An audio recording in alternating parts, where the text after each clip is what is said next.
తాకట్లో ఉన్న బంగారాన్ని విడిపించి ఆ రోజున మార్కెట్ ధర కట్టి మిగిలిన డబ్బును మీకు అందిస్తుంది కొమ్మూరి గోల్డ్.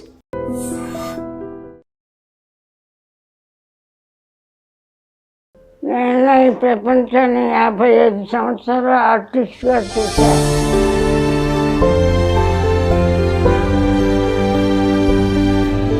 ఈ ప్రపంచంలో బతికే అర్హత మాకు లేదు. అలా అనకండి. అయ్యో, నా బిడ్డను వదిలేసి నేను చనిపోతే దానికి అసలు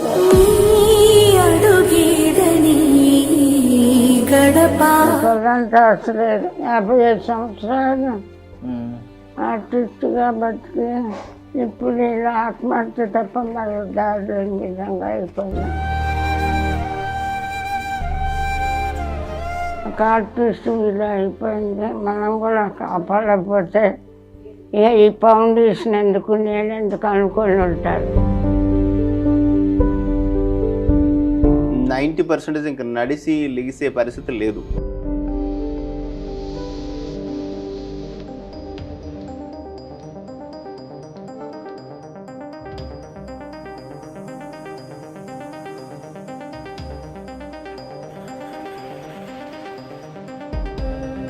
ఐ డ్రీమ్ వ్యూవర్స్ అందరికీ స్వాగతం, సుస్వాగతం.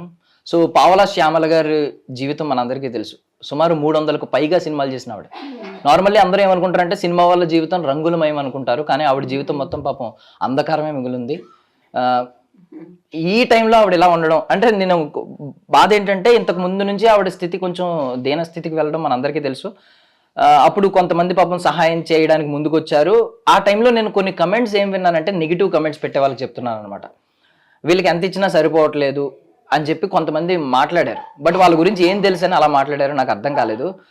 మీరు మొన్న న్యూస్ చూస్తే వాళ్ళిద్దరూ అంటే తల్లి కూతురు కలిసి వాళ్ళ కూతురుతో కలిసి సూసైడ్ అటెంప్ట్ చేశారనమాట. అంటే అంత దీనస్థితికి వాళ్ళు అయితే వెళ్ళిపోయారు. కనీసం బ్రతకాలని కూడా అనిపించలేదు. 300కు పైగా సినిమాలు చేసి మనందరినీ ఆవిడ కామెడీతో ఎంతో అలరించిన ఆవిడ ఈరోజు ఇలాంటి స్థితిలో ఉండడం అంటే ఆవిడని మీరు చూస్తే నిజంగా హృదయం చలించిపోతుంది అనమాట. అండ్ పాపం వాళ్ళ అమ్మాయి అంటే చాలా మంది ఏమనుకుంటారంటే పాపం వాళ్ళ అమ్మాయి వయసులోనే ఉన్నారు కదా, ఏదన్నా వర్క్ చేసుకోవచ్చు అని అనుకుంటారు. బట్ ఆవిడ కనీసం నడవలేని స్థితిలో ఉన్నారు. ఆవిడకి సర్జరీలు అయినాయి, మల్టిపుల్ సర్జరీస్. ఇంకా కూడా ఆవిడ కాళ్ళకి సర్జరీ చేయాల్సిన స్థితికి వచ్చారనమాట. వీలైతే సహాయం చేయండి, కానీ ఇలాంటి నెగిటివ్ కమెంట్స్ దయచేసి పెట్టకండి.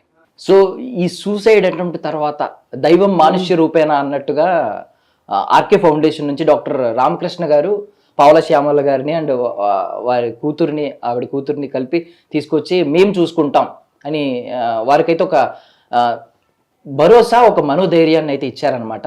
పావలా శ్యామల గారి పరిస్థితి చూస్తే మనకే చాలా దయనీయమైన స్థితిలో ఉన్నారు.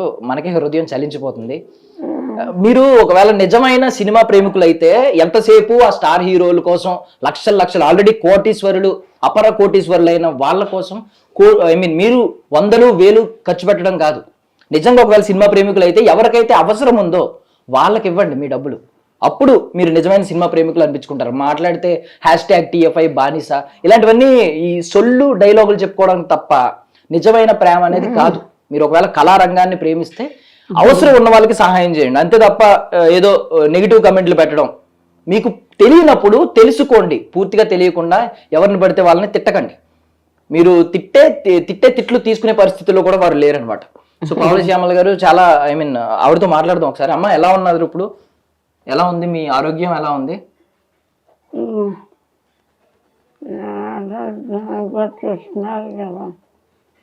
అయితే ఇవాళ ఇలా ఉందండి మీరు వచ్చిన వేళ. అమ్మ, మీరు అంటే 300కు పైగా సినిమాలు చేసిన ఆవిడ. ఇప్పటికీ మీమ్స్ లో ఇప్పటికీ మీ వీడియోలు, పాత వీడియోలన్నీ ఇప్పుడు ట్రెండ్ అవుతున్నాయి. ఇప్పటికీ మేము మిమ్మల్ని చూస్తూనే ఉన్నాం, మీ వీడియోలన్నీ వస్తూ ఉన్నాయి. కానీ మీరు ఇలాంటి స్థితిలోకి వెళ్ళడం నిజంగా మాకే చాలా బాధాకరంగా ఉంది. మీరు అంత సూసైడ్ చేసుకుని ఇంత స్థితికి రావడం ఏంటమ్మా అసలు? ఏమైందంటే మీకు ఇప్పుడు మీకు మనోధైర్యం ఏం కరువైంది అసలు? ఇంతమందిని ఆలోచించిన మీకు మనోధైర్యం ఎందుకు కరువైంది?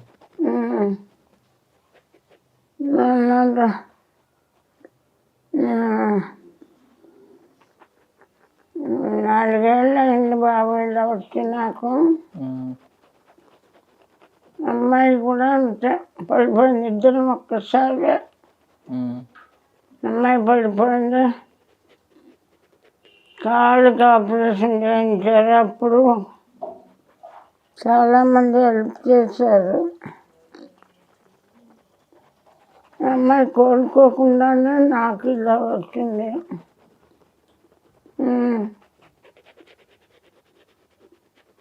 కాకపోతే అంటే నాకు ఇంత దానిలో కూడా నాకు అనిపించింది ఏంటంటే, ఐ మీన్ నా కూతురు ఏమైపోద్దో అంటున్నారు మీరు. మీరు ఈ వయసులో కూడా నా కూతురు ఏమైపోద్దో అనే బాధ, అంటే తల్లికి ఎంత ఉంటది వాళ్ళ పిల్లల మీద. అంటే మీరు నడవలేని స్థితిలో ఉన్నారు, మీరు మీ హెల్త్ ఏంటో మీకే తెలియని స్థితిలో మీరు ఉన్నారు, మీకు హార్ట్ లో హోల్స్ ఉన్నాయి. ఇలాంటి స్టేజ్ లో కూడా మీరు మీ కూతురు గురించి ఆలోచిస్తున్నారు.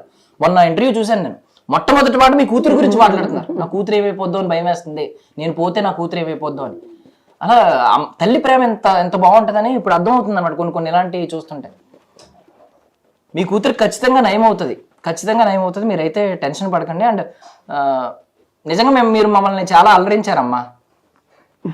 మీరు నవ్వుతూ ఉండాలి, మీరు తిరిగి కోలుకోవాలని కూడా కోరుకుంటున్నాం. ఒకవేళ కోలుకుని మళ్ళీ సినిమాల్లోకి రావాలని ఉందా మీకు? ఏదో ఒక చిన్న క్యారెక్టర్ అయినా సినిమాల్లో చెయ్యాలి. మీరు ఇందాక చాలా బాగా మాట్లాడారు బాబు. మీరు ఫస్ట్ మాట్లాడింది చాలా బాగుంది.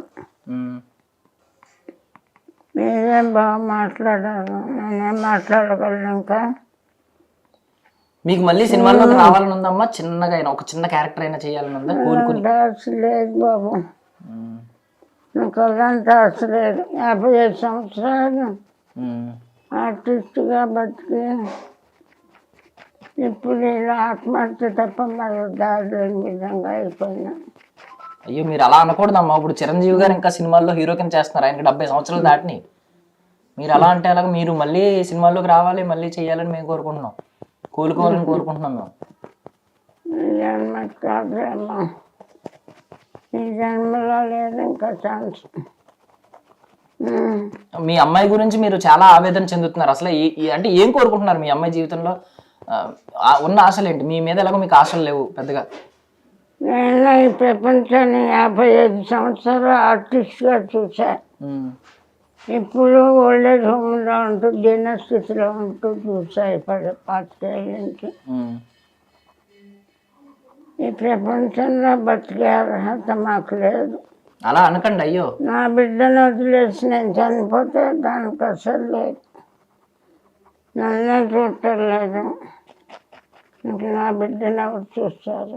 మీ బిడ్డ మీ కళ్ళ ముందు కోలుకుని మంచిగా తిరిగితే అప్పుడు మీకు ఆనందంగా ఉంటారా? అప్పుడు పోనీ అప్పుడు ఆ రోజు వస్తే అప్పుడు కదా వస్తుంది ఆ రోజు. మీ అమ్మాయికి మళ్ళీ సర్జరీ చేస్తే కాలుకి మళ్ళీ మీ అమ్మాయి మామూలుగా నడుస్తారు కొన్ని రోజుల్లో.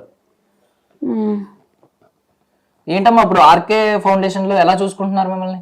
ఆయన మాట ఇచ్చారు నేను చూసుకుంటా ఇక్కడ నుంచి అని చెప్పి. రామకృష్ణ గారు ఇంకో ఇక్కడే ఉన్నారు, ఎలా చూసుకుంటున్నారు ఏంటి? రామకృష్ణ గారి పరిచయం కాకపోతే మీరు వాళ్ళ ఇంటర్వ్యూకి వచ్చేవాళ్ళు కాదు, మేము ఉండేవాళ్ళము కాదు. మేము ఉంటే కదా మీరు ఇంటర్వ్యూకి వస్తారు, నేను ఉంటే కదమ్మా. నేను ఉన్నానంటే రామకృష్ణ గారు దయ ఇదంతా. మీకు మగపిల్లలు లేరు కదమ్మా? లేదమ్మా.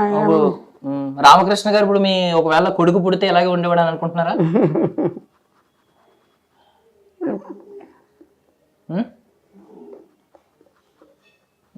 మీకు అబ్బాయి లేడు ఆయన అంటున్నాడు, మా అమ్మాయి అని అంటున్నారు ఆయన.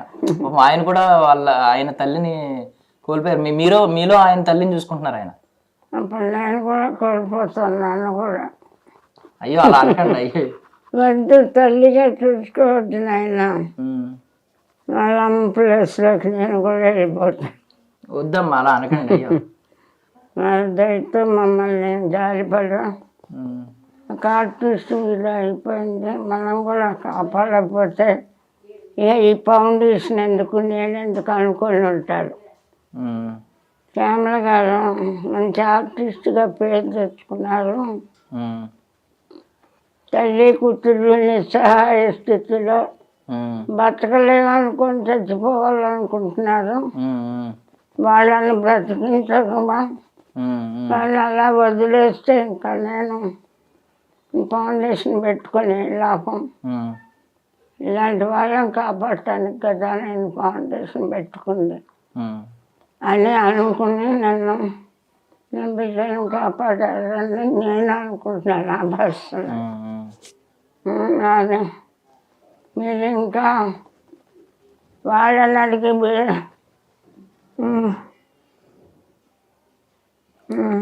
సరే పోనీ మీకు జీవితంలో ఏం కోరికలు మిగిలి ఉన్నాయి అసలు మీరు అది చెప్పండి పోనీ. కోరికలు చెప్పేంత గొప్పదాన్ని కాదు, తీర్చేంత గొప్పదాన్ని కాదు నాయన. నా బిడ్డను నేను బిజీగా ఉండి పట్టించుకోలే, దాని జీవితాన్ని సెటిల్ చేయలే. తల్లిగా అది నా తప్పు, నన్నే గౌరవంగా చుట్టాల ఎవరు, నా బిడ్డను ఎవరు చూస్తారు. అందుకని నా బిడ్డను సో మాట్లాడలేకపోతున్నారండి మనం. అమ్మ మీరు రెస్ట్ తీసుకోండి. సో చూసాం కదండి అసలు పావల శ్యామల గారి పరిస్థితి ఎలా ఉందో. నెగిటివ్ కమెంట్స్ చేసే వాళ్ళకి మళ్ళీ చెప్తున్నా, అంటే నాకు తెలిసి మీరు చూసారండి నెగిటివ్ కమెంట్స్? కొన్ని చూసాయండి, అది కొంచెం బాధాకరం అనిపించింది. ఎందుకంటే వాళ్ళు ఇంకా ప్రపంచంతో సంబంధం లేదు, మేము అన్ని విధాలుగా డౌన్ అయిపోయామని చనిపోయే కండిషన్లో చనిపోవడానికి వెళ్ళిన వాళ్ళు. సో ఇప్పుడు అలా నెగిటివ్ కామెంట్స్ ఇవ్వడం కొంచెం బాధగానే అనిపించింది. బట్ ఒక్కొక్కరు మెంటాలిటీ ఒకలా ఉంటుంది, మనం ఎవరిని క్రిటిసైజ్ చేయలేం. బట్ జెన్యున్గా అక్కడ చూస్తూ ఉన్నాను కాబట్టి నేను వాళ్ళు ఏ కండిషన్లో వచ్చారు, మేము ఇంకా బతకడం వేస్ట్ అనే కండిషన్లో వచ్చారు. ఆల్మోస్ట్ ఒక 5 days 6 days ట్రీట్మెంట్ తీసుకుంటే తప్ప మాట్లాడే కండిషన్ కూడా రాలేదు. సో ఆ కండిషన్ నుంచి మళ్ళీ ఇప్పుడు 1 weekగా మాట్లాడే కండిషన్కి వచ్చారు, అంతకుముందు మాట్లాడే కండిషన్ లేదు. పెయిన్ఫుల్ సిచ్యువేషన్లో నెగిటివ్ కామెంట్స్ని తీసుకొని ఎవరికైనా పెయిన్గానే ఉంటుంది. నా request possible please avoid negative comments. వీలైతే ఒక మంచి గురించి గుడ్ స్ప్రెడ్ చేద్దాం, ఎందుకంటే ప్రతి వ్యక్తిలో పాజిటివ్ నెగిటివ్ రెండూ ఉంటాయి. ఉండేటప్పుడు ప్రతి వ్యక్తిలో ఉంటాయి, మనకి అవసరమైన పాజిటివ్ తీసేసుకొని నెగిటివ్ని వదిలేస్తే ఏ ప్రాబ్లం లేదు. అండ్ మీరు చూస్తే ఇప్పుడు ఎవరైనా జస్ట్ ఒక 10 సినిమాలు చేసిన యాక్టర్ వెంట కూడా సెల్ఫీలు అంటూ పరిగెడుతూ ఉంటారు. ఎవరైతే ఇప్పుడు సినిమాలు చేస్తున్నారు, 300కు పైగా సినిమాలు చేసిన ఆవిడ ఇప్పుడు ఈ రోజు ఇలాంటి పరిస్థితిలో ఉన్నప్పుడు ఎవరన్నా బయట అభిమానులు అని వచ్చి సెల్ఫీలు తీసుకుని లేదా మాట్లాడి మంచిగా మాట్లాడి ఫ్రూట్స్ కొనిచ్చి ఇలాంటి పరిస్థితులు ఏమైనా చూసారా మీరు? ఒక పర్సన్ డైరెక్టర్ గారని ఒక ఆయన వచ్చారు, టీవీ సీరియల్ ఆర్టిస్ట్, ఫ్రూట్స్ ఇప్పించారు పేషెంట్స్కి. జస్ట్ ఒక పర్సన్ డైరెక్టర్ వచ్చారు. నేను అనింది అభిమానుల గురించి, ఎవరైనా వచ్చి అభిమానం మేము సినిమా అభిమానులు పాపం ఇక్కడ ఉన్నారంట కదా అని తెలిసి వచ్చి అలా ఎవరు రాలేదు. అంటే బేసికల్లీ ఏంటంటే నేను టీఎఫ్ఐ బానిసలు కట్టు బానిసలు అని చెప్పుకునే వాళ్ళకి చెప్తున్నాను, ఎవరైతే అప్పుడు సినిమాలు చేస్తున్నారో వాళ్ళ వెంట వెళ్ళిపోయి సెల్ఫీల కోసం పరిగెట్టి మొన్న చూసాం స్టాంపేడ్ కూడా చూసాం, ఎక్కడ మన పుష్ప 2 సినిమాకి ఒక ఫ్యామిలీ మొత్తం లాస్ అయిపోయింది. సో ఇలాంటి పరిస్థితులు సినిమా కోసం కొట్టుకోవడం, లేదంటే సినిమా స్టార్ ఎవరికొకరు కనిపిస్తే పరుగులు ఎట్టడం, అంటే ఎవరైతే అప్పుడు లీడింగ్లో ఉన్నారో వాళ్ళు వెంట పడతారు. కానీ వాళ్ళు ఎప్పుడైతే ఇలాంటి స్థితిలోకి వెళ్ళిపోయారో, ఆవిడేం తక్కువ సినిమాలు చేసినప్పుడు కాదు, 300కు పైగా సినిమాలు చేసిన ఆవిడ. అంటే ఆవిడ పొజిషన్ ఎలా ఉంటుంది, నేను కూడా ఈ కమెంట్స్ నిజంగా అనుకుని కొన్ని నమ్మానండి. అంటే నిజంగానే వీళ్ళ పరిస్థితి బాగున్నా ఒకవేళ ఈ ధనం అనేది తీరని దాహం కదా, ఈ ధనదాహం తీరక కొంచెం ఆవిడ ఇంకా వెయిట్ చేస్తుంది, ఇంకా డబ్బుల కోసం అలా అడుగుతున్నారేమో అని నేను అనుకున్నా.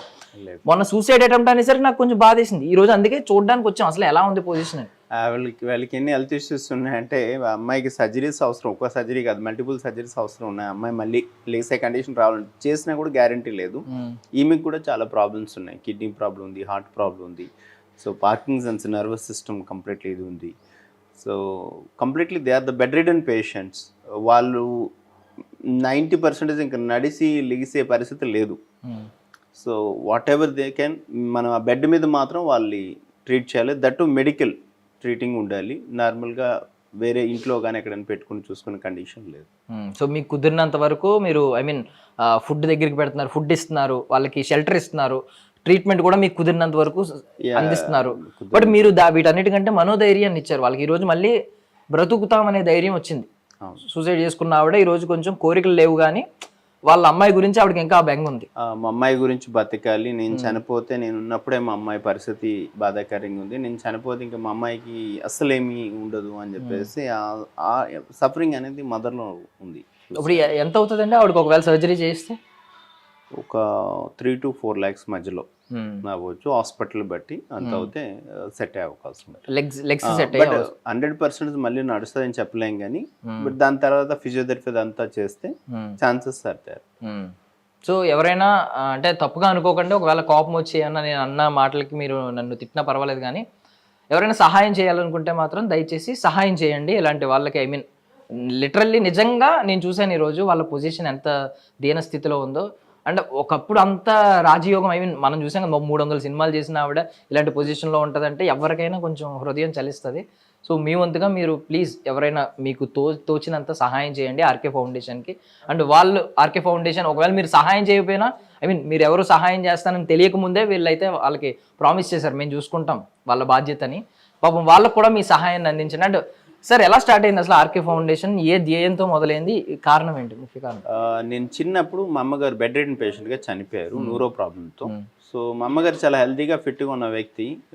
జస్ట్ 3 to 4 monthsలోనే బెడ్ రిడెన్ అయ్యి ఆవిడ కంప్లీట్లీ బాగా వీక్ అయిపోయి బెడ్ సోర్స్తో చనిపోవడం జరిగింది. సో అది నేను చూశాను. నేను అప్పుడు పిల్లవాడిని కాబట్టి ఏం చేయలేకపోయాను పెద్దగా మా అమ్మగారికి. సో అప్పుడు అనుకున్నాను పెద్ద అయిన తర్వాత అట్లీస్ట్ ఒక 10 మందికైనా పేషెంట్స్కి హెల్ప్ చేద్దాం, బెడ్ రిడెన్ వాళ్ళకి హెల్ప్ చేద్దాం అనుకున్నాను. దేవుడు కొంచెం నాకు ఎక్కువ అవకాశం ఇచ్చాడు, మంచి ఫ్రెండ్స్, మంచి బిజినెస్, మంచి ఫ్యామిలీ ఇవన్నీ ఇవ్వడం వల్ల సో ఆల్మోస్ట్ గత 18 సంవత్సరాలుగా 15,000 మంది పేషెంట్స్కి మనం ఇలాంటి వాళ్ళకి చేయగలిగాము. 18 సంవత్సరాలుగా 15,000 మంది పేషెంట్కి చేయగలిగాం. 3 years బ్యాక్ 15 years యానివర్సరీ కూడా ఫంక్షన్ చేసుకుని దానికి గవర్నర్ గారు వచ్చారు.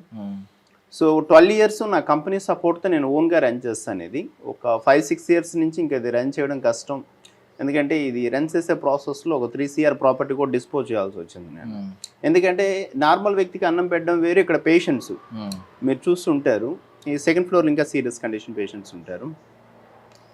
నార్మల్ వ్యక్తిని ట్రీట్ చేయడం ఈజీ ఉంటుంది, వాళ్ళకి నార్మల్ ఫుడ్ ఇస్తే సరిపోదు. పేషెంట్స్ అనేటప్పటికీ డైపర్స్కి, గ్లౌజెస్కి, మెడిసిన్స్కి, మళ్ళీ సర్వీసెస్, డాక్టర్స్ కానీ నర్సెస్ కానీ అంతమంది ఫ్రీగా రాలేరు కదా మనకి వాలంటరీగా. ఇవన్నీ చూసుకుంటే ఇది బిగ్ బర్డెన్. సో అందువల్ల ఒకప్పుడు 60 మందికి చేసేవాడిని, దాన్ని 45 మందికి తీసుకొచ్చాను. బట్ స్టిల్ 2-3 పెరుగుతుంటారు, తరుగుతుంటారు. సో లాస్ట్ 6 years బ్యాక్ ఇది క్లోజ్ చేద్దాం అనుకుని, నా ఫైనాన్షియల్గా టైర్డ్ అయిపోయాను, ఏదో మా అమ్మగారి గురించి చేద్దాం అనుకున్నాను, చేశాను. బట్ అప్పుడు పోలీసు వాళ్ళ డిపార్ట్మెంట్ వాళ్ళు వచ్చి, డాక్టర్ గారు మీకు హెల్ప్ కావాలని మాకు తెలీదు, మేము ఇస్తూ ఉన్నాం, మీరు చేస్తూ ఉన్నారు, మీ వల్ల అయింది, సో ఇప్పుడు మీకు హెల్ప్ అవసరం ఉంది కాబట్టి మేము పెద్దవాళ్ళకి ఇన్ఫార్మ్ చేస్తే సజ్జనార్ సార్కి పెద్దవాళ్ళు IPS ఆఫీసర్లు వాళ్ళు తీసుకొచ్చారు. వాళ్ళతో పాటు కొంతమంది ఇన్కమ్ ట్యాక్స్ ఆఫీసర్స్ కూడా వచ్చారు. సో అప్పటి వరకు మనకి ఎలాంటి ట్యాక్స్ ఎగ్జామ్షన్స్ ఏం లేవు, ఓన్గా అవుతుంది, చేసుకుంటూ పోతూ ఉన్న ఫ్యాషన్తో. రామకోటయ్య సార్ని ఇన్కమ్ ట్యాక్స్ కమిషనర్ ఆయన వచ్చి, ఆయన మొత్తం మనకు పర్మిషన్స్ అన్నీ ఇప్పించి ఒక ఆఫీసర్ని పెట్టి, ఆయనే కమిషనర్లు అందరి దగ్గర నుంచి కూడా ఎవ్రీ మంత్ కొంత అమౌంట్ మనకు వచ్చేటట్టు, పోలీస్ డిపార్ట్మెంట్ నుంచి కూడా, అలాగే సజ్జనార్ సార్ ఎవరైతే ఉన్నారో అప్పటి నుంచి కూడా మనకి ఆయన మెయిన్ సపోర్ట్. ఆయన కూడా కింద ఆఫీసర్స్ని మోటివేట్ చేసి, మీరు పేషెంట్లు పంపించడమే కాదు, పేషెంట్లతో పాటు మనం హెల్ప్ కూడా చేద్దాం, ఆర్కేకి హెల్ప్ అవసరం ఉంది అని చెప్పేసి. ఆల్మోస్ట్ కరోనా టైంలో అయితే యూజువల్గా పేషెంట్స్ని ACP గారు వీళ్ళు పంపించారు 11 o'clockకి. అలా అప్పుడప్పుడు ఒక్కొక్కరు తీసుకొస్తుంటారు, ఎందుకంటే ఇక్కడ పేషెంట్లకి ఒక బెడ్ చనిపోతే ఇంకో పేషెంట్కి ఖాళీ అవుద్ది ఆ బెడ్ అనేది. కానీ కరోనా టైంలో జీపుల్లో తీసుకొచ్చేవాళ్ళు, దగ్గర రోజుకి 10 మంది, 12 మంది, 15 మంది అలా. ఇక్కడ దించేలోపు కూడా చనిపోయేవాళ్ళు SPOT. అప్పుడు కంప్లీట్లీ హెవీ ఉండే కరోనా. సో కొంతమందిని మనం సేవ్ చేయగలిగాం. అప్పుడు సజ్జనార్ గారు ఆల్మోస్ట్ 1కి 2కి కూడా కాల్ చేసేవాళ్ళు, డాక్టర్ గారు ఎలా ఉన్నారు, ఏంటి, మీకు ఏం కావాలి, నేను పంపిస్తానని చెప్పేసి. సో ఇవేవైతే చైర్స్ ఉన్నాయో ఇవే మాకు ICU బెడ్స్, ఎందుకంటే పైన అంతా కూడా ఫుల్ అయిపోయింది. So whatever we can, so we are there to support. But ఇప్పుడు వీళ్ళకి స్టిల్ ఏదైతే హెల్ప్ అవసరం అవుతుంది ఈ ఫౌండేషన్కి, అది ఒక 60 to 70% రీచ్ అవ్వగలుగుతాను. మిగిలింది ఒక 30-40% డెఫిసిట్ అవుతూ ఉంది, అది ఛాలెంజింగ్ ఉంది. దానివల్ల మేము ఇలాంటి సర్వీస్ చేయడానికి మనుషులు తక్కువ మంది దొరుకుతారు బెడ్ రిడెన్ పేషెంట్ చేయడానికి. దట్టు మనం శాలరీస్ టైంకి ఇవ్వకపోవడం వల్ల ఇంకొన్ని ఇబ్బందులు, ప్రాబ్లమ్స్. బట్ లక్కీలీ ఏంటంటే నా స్టాఫ్ ఎవరైతే ఉన్నారో వాళ్ళే నా స్ట్రెంత్. ఈ 18 సంవత్సరాలు ఇది రన్ చేస్తున్నాం అంటే 18 సంవత్సరాలు చేసిన వాళ్ళు ఉన్నారు మా దగ్గర, 18 సంవత్సరాలు పనిచేసిన వాళ్ళు ఉన్నారు మా దగ్గరకు. వచ్చిన పేషెంట్లు 10 నిమిషాలు చనిపోయారు అన్నాను కదా, అలా 10 సంవత్సరాలు, 12 సంవత్సరాలు, 14 సంవత్సరాలు బతికిన వాళ్ళు కూడా మా దగ్గర ఉన్నారు. 2014లో CA నాగేశ్వరరావు గారిని కార్ఖానా CAగా ఉండే, అప్పుడు ఆయన ఒక పేషెంట్ పంపించారు. ఆయన ఇప్పుడు ACP కుకటపల్లి ఉంటుంది వాళ్ళ ఆఫీసు, క్రైమ్ డివిజన్లో. మనం చనిపోతే ఆ పేషెంట్ ఫోటోలు పంపిస్తే 12 సంవత్సరాలు ఇంకా ఇవిడ బతికే ఉన్నారు మీ దగ్గర అని చెప్పేసి ఆయన. బట్ ఆయన రాలేదు, కానీ అప్పుడప్పుడు ఆయనకి ఫైనాన్షియల్ హెల్ప్ చేయడం మాకు. ఇనిషియల్గా ఇక్కడ ఇన్స్పెక్టర్గా ఉండేటప్పుడు రెగ్యులర్గా వస్తూ ఉంటాయి. సో ఇలా మా దగ్గరికి ఒకసారి వచ్చారంటే ఒక్కసారి వీల్ చైర్తో మేము బెడ్ రెడెన్ వాళ్ళే తీసుకున్నాం, ఇక్కడ నార్మల్ వాళ్ళు తీసుకున్నాను. ఎందుకంటే మా అమ్మగారు బెడ్ రెడెన్ పేషెంట్కి చనిపోయారు కాబట్టి I want to support bedridden. ఒక్కసారి బెడ్ రెడెన్ పేషెంట్కి మనం అడ్మిషన్ ఇచ్చామంటే స్టిల్ గ్రేవ్ యార్డ్ వరకు మనమే చూస్తాం. So this is what we are doing here. ఇప్పుడు ప్రెసెంట్ ఎంతమంది ఉన్నారు సార్? 47 పేషెంట్స్. 47 పేషెంట్స్ ఉన్నారు. మీ అమ్మగారికి మీరు ఆ బెడ్ రిడెన్ టైంలో సేవలు చేయలేకపోయిననే ఉంది, ఆ ఆవేదన ఉంది మీలో. ఎస్ పావలా శ్యామల్ లాంటి వాళ్ళు చాలా మంది ఉన్నారు, కొంత సపోర్ట్ చేసే వాళ్ళు కూడా చాలా మంది ఉన్నారు. బట్ ఒకప్పుడు వితౌట్ ఎనీ సపోర్ట్ నేను చేయగలిగేవాడిని. ఇప్పుడు నేను ఫైనాన్షియల్గా డౌన్ అయ్యాను, అప్పుడు సొసైటీ నుంచి కానీ సిస్టమ్ నుంచి కానీ సపోర్ట్ తీసుకోవడానికి ప్రయత్నం. గవర్నమెంట్ సపోర్ట్ అయితే మాకు లేదు. సో సివిలియన్స్ ఆఫీసర్స్ ర్యాంక్లో ఉన్న వాళ్ళు, గవర్నమెంట్లో ఉండే వాళ్ళు కూడా వాళ్ళ వల్ల అయింది ఏదైనా బర్త్డే సెలబ్రేట్ చేసుకుని ఆ విధంగా సపోర్ట్ చేస్తారు. అంటే ఒకవేళ నిజంగా మీరు మీ మదర్కి ఆ టైంలో సేవలు అందించి మీరు మీ మదర్ అన్నీ చూసి వెళ్ళినా ఆవిడంత ఈ రోజు అంత హ్యాపీగా ఉంటారు. నాకు తెలిసి పైనుంచి చూస్తే ఇంతమందిని మీరు చూడడం, ఇంతమందిలో మీ మదర్ని చూసుకోవడం, నిజంగా మీ మదర్ పైన చాలా హ్యాపీగా ఉంటారు. ఇలాంటి కొడుకుని అన్నాను నేను అని చెప్పి చాలా గర్వపడుతూ ఉంటారు. సో మీకు ఖచ్చితంగా సహాయం అందాలి అంటే ఇలాంటి మంచి కాజ్తో ఉన్న వాళ్ళకి మీరు మీరే వెన్ను తిరుగుదాం అనుకున్నారు ఒక 6 ఇయర్స్ బ్యాక్. బట్ దేవుడు కూడా ఏదో రకంగా ఒక డోర్ ఓపెన్ చేసి ఇప్పుడు కూడా ఒకవేళ దైవం మానుష్య రూపేనా అని ఈయన ప్రూవ్ చేసుకున్నారు. సో మన వంతుగా మనం కూడా మీకు తోచినంత మీరు ఎవరైనా సహాయం చేయాలనుకుంటే, ఎంతో కొంత సహాయం చేయాలనుకుంటే దయచేసి ఒకసారి మీరైనా విజిట్ చేయండి, ఆర్కే ఫౌండేషన్కి విజిట్ చేయండి, చూడండి, మీకు తోచినంత సహాయం చేయండి. ఎయిదర్ డబ్బులు ఇవ్వండి, లేదంటే ఫ్రూట్స్ కొనివ్వండి, లేదంటే వాళ్ళకి మెడిసిన్కి ఎంత అవుతుందో తెలుసుకోండి. అంటే అట్లీస్ట్ 1 డేకి ప్రతి పేషెంట్కి లెక్క చొప్పున ఎంత మెడిసిన్ అవుతుంది, లేదంటే ఫుడ్కి ఎంత అవుతుంది తెలుసుకుని అట్లీస్ట్ మీ బర్త్డేస్కి కానీ లేకపోతే ఏదన్నా అకేషన్కి కానీ, లేదా మంచి పని చేయడానికి అకేషన్ అవసరం లేదు. సో ఏదో ఒక రకంగా మీరైతే మీ సహాయాన్ని అందించి దైవం మానుష్య రూపేనా అని మనలో కూడా దేవుడు ఉన్నాడు, మనలో కూడా మానవత్వం ఇంకా బ్రతికే ఉంది అని నిరూపించుకోండి. సో ఇన్స్టాగ్రామ్, ఫేస్బుక్, ఈ సోషల్ మీడియా మొత్తం రకరకాల క్రింజ్ వీడియోలు, చెత్త వీడియోలు చూస్తూ ఉన్నాం. సో ఈ వీడియో మాత్రం మీ కంట పడితే ఖచ్చితంగా దయచేసి ఒకసారి ఆర్కే ఫౌండేషన్కి అప్రోచ్ అయ్యి పాపం రామకృష్ణ గారికి ఆయన సహాయం చేస్తున్న ఆ చేతికి మీ చేతిని కూడా ఒక్కసారైనా అందించండి. ఇది నేను రిక్వెస్ట్ చేస్తూ అడుగుతున్నాను అనమాట. థ్యాంక్ యూ సో మచ్ మీరు అందరూ వాచ్ చేసినందుకు. థ్యాంక్ యూ సో మచ్ అండి. మీ సేవా గుణం ఇంకా ముందుకు వెళ్ళాలని మీరు దయచేసి ఈ ఆర్కే ఫౌండేషన్ ఇంకా ఎక్కువ మందికి సహాయం కల్పించాలని వారి ఎండింగ్ ఏదైనా ఒక లైన్ ఉంటుందండి. అంటే స్టార్టింగ్ ఎంత బాగుంది అనేది కాదు, ఎండింగ్ ఎంత బాగుంది అనేది ముఖ్యమని. ఈవెన్ సినిమాలో కూడా మనకి క్లైమాక్స్ నచ్చకపోతే సినిమా బాగాలేదని చెప్తాం. టాక్ స్టార్టింగ్ హీరో ఎలివేషన్ ఎలా ఉన్నా, హీరో ఇంట్రడక్షన్ ఎలా ఉన్నా అవసరం లేదు, క్లైమాక్స్ సాటిస్ఫాక్షన్ ఇవ్వాలి. సో అలాగే జీవితం ముగింపు దశలో మీరు చూస్తున్నారు వాళ్ళని. నిజంగా మిమ్మల్ని మెచ్చుకోవాల్సిన, ప్రతి ఒక్కరు మెచ్చుకోవాల్సిన పని మీరు చేస్తున్నారు కాబట్టి ఖచ్చితంగా మీకు సహాయం అందాలని నేను మనస్ఫూర్తిగా కోరుకుంటున్నానండి. సో రామకృష్ణ గారు మీరేమన్నారంటే బెడ్ రిడెన్ పేషెంట్స్ అందరినీ నేను చూసుకుంటాను అని అన్నారు. సో నాకు ఈ పేషెంట్ ఒక్కడిని చూసినప్పుడు కొంచెం డౌట్ వచ్చింది. అంటే మిగిలిన వాళ్ళందరూ పాపం బెడ్ రిడెన్, వాళ్ళకి పాపం యూరినరీ ప్యాకెట్స్ కూడా ఉన్నాయి, బ్యాగ్స్ అవి ఉన్నాయి. బట్ ఈవిడ కొంచెం నడవగలిగిన స్థితిలో ఉన్నారు, యంగ్ గా ఉన్నారు. సో ఈవిడ ఏంటి పొజిషన్ ఏంటి, ఈవిడని ఎందుకు? యూజువల్గా ఈవిడ 4 years back Secunderabad railway station దగ్గర డే అండ్ నైట్ ఉండిపోయారు ఒక 3 days. 3 days ఉండిపోతే అక్కడ సివిలియన్స్ తీసుకొచ్చారు. తీసుకొచ్చాక మనం కొంచెం యంగ్గా ఉన్నారు కదా అని లోకల్ పోలీసులకు మనం ఆల్రెడీ ఈవిడ గురించి ఇన్ఫార్మ్ చేయడం జరిగింది. అప్పటి నుంచి కూడా ఈవిడ గురించి ఈవిడ ఏంటంటే ఏం మాట్లాడుతుందో ఆమెకే తెలియట్లేదు. గుజరాత్ అంటారు, మళ్ళీ ఎక్కడో కరీంనగర్ అంటారు, డిఫరెంట్ పోలీస్ ఆఫీసర్స్ వచ్చి చాలాసార్లు ఆవిడతో కౌన్సిలింగ్ చేసి మాట్లాడి చూసారు. ఎందుకంటే మిగిలిన వాళ్ళు బెడ్ రిడెన్ వాళ్ళు వెళ్ళే పరిస్థితి లేదు, వెళ్ళలేరు. కాబట్టి ఈవిడ కొంచెం ఏజ్లో ఉన్నారు కాబట్టి వాళ్ళ ఫ్యామిలీని ఎవరైనా గుర్తుపట్టి వెళ్ళిపోగలిగితే సో ఈమెకి హెల్ప్ అవుద్ది, వాళ్ళకి హెల్ప్ అవుద్ది. సో ఒక్కసారి ఈవిడ గురించి సో మేబీ ఆవిడ పాస్ట్ మనకు తెలియదు కానీ ఏదో ఆ ట్రామా వల్ల ఏదో డిస్టర్బ్ అయ్యారు మెంటల్లీ, దానివల్ల సరిగ్గా చెప్పలేకపోతున్నారు ఆవిడ ఏంటని. True, that is. సో అంత్యక్రియల వరకు చూసుకుంటాను ముగింపు దశలో ఆయన అన్నారు. మాట వరుస కన్నా మాట కాదు. ఇదిగోండి ఇక్కడ ఫ్రీజర్ ఉందన్నమాట. సార్ ఏంటి ఫ్రీజర్, ఎందుకు అసలు వీళ్ళకి ఫ్రీజర్? మన దగ్గరకు వచ్చే వాళ్ళు పేషెంట్స్ని ఎవరైతే పోలీసులు తీసుకొస్తారో వాళ్ళు ఖచ్చితంగా మనమే క్రిమేషన్ చేయాల్సి ఉంటుంది. కానీ కొంతమంది ఉంటారు, అంటే మన దగ్గర ఉన్న పేషెంట్స్లో 50% వాళ్ళ పేరెంట్స్ ఉన్న వాళ్ళే. అందులో ఒక ఆయన అయితే రాజమౌళి అని చెప్పేసి ఒకప్పుడు బాగా బతికిన వ్యక్తి, 2 కొడుకులు కూడా ఉన్నారు ఆయనకి. ఒక 2 కోట్ల ఆస్తి 2 కొడుకులకి ఇచ్చేసిన తర్వాత వాళ్ళు చూడడానికి రాక చాలా సంవత్సరాలు అయింది. సో ఇలాంటి వాళ్ళు ఏంటంటే ఎప్పుడైనా చనిపోయినప్పుడు ఒక 2 days మేము బాడీని పెట్టి వాళ్ళకి కాల్ చేస్తాం. సో ఇలా చనిపోయారు, సో మీరు లాస్ట్ విష్గా వచ్చి చూసి తీసుకెళ్ళండి బాడీని అని చెప్పేసి.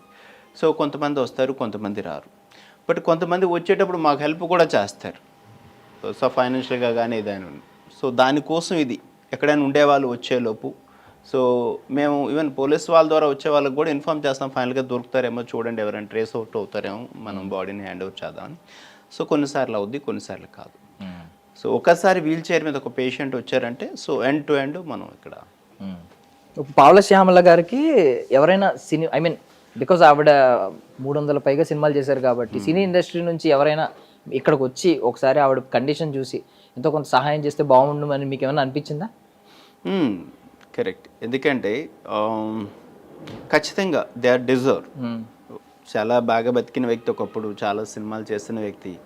సో వాళ్ళు ఏంటంటే ఇక్కడికి వచ్చిన తర్వాత వాళ్ళకి అర్థమైంది ఏంటంటే మేమే కాదు ఇక్కడ చాలామంది పేషెంట్స్ ఉన్నారు అని. ఇంతకుముందు వాళ్ళు ఉన్న సెంటర్లో డబ్బులు కట్టాల్సి వచ్చేదంట వాళ్ళకి.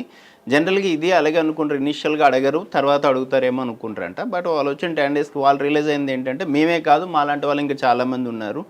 సో మేము మీకు భారం కాకూడదు, మా వల్ల అయినా ఎవరైనా వచ్చేదాన్ని ఇస్తే అది మాకు హెల్ప్ అవుద్ది, అట్ ద సేమ్ టైం ఫౌండేషన్కి హెల్ప్ అవుద్ది అని చెప్పేసి వాళ్ళు చెప్పడం జరిగింది. కానీ బట్ ఇంతవరకు నాకైతే ఎవరి నుంచి కాల్స్ రాలేదు. థ్యాంక్ యూ రామకృష్ణ గారు, థ్యాంక్ యూ.